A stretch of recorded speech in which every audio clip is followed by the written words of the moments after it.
This is the beginning to Microsoft Word Chapter 5 project.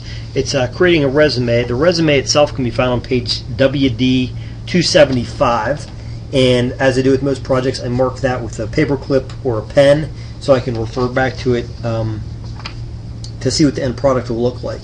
So I have that marked in my book, and I'm going to create first, go under File and New. I'm going to create a sample template by double clicking, and it gives you a variety of nice templates.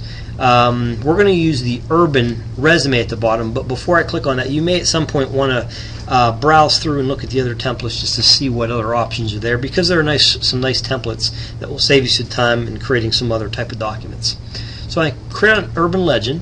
It comes up and it's kind of laid out for me in a fashion where all I need to do is fill in some blanks.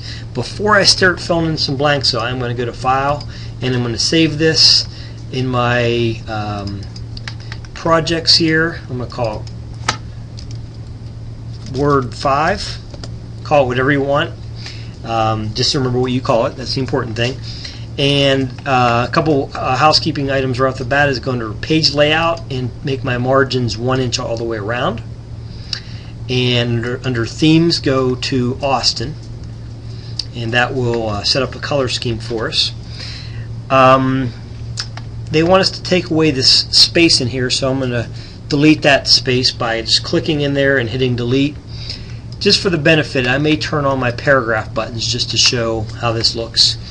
One other item of maybe usefulness that will make the layout of this a little easier to read is if you click anywhere inside of your resume, it's actually a table.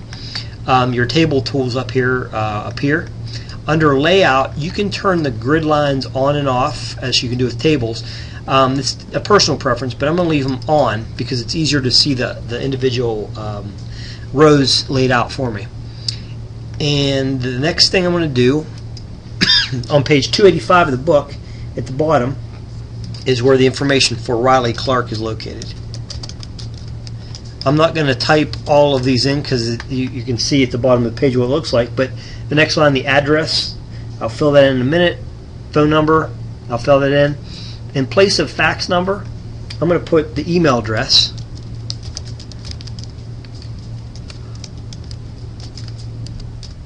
rclark@worldview.net, and we don't need the website at the bottom, so I click that and hit delete.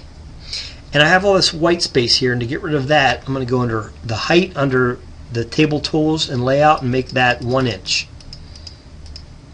And that looks like a neatly laid out, formatted resume at this point. I'm going to save it again and move on to the next part.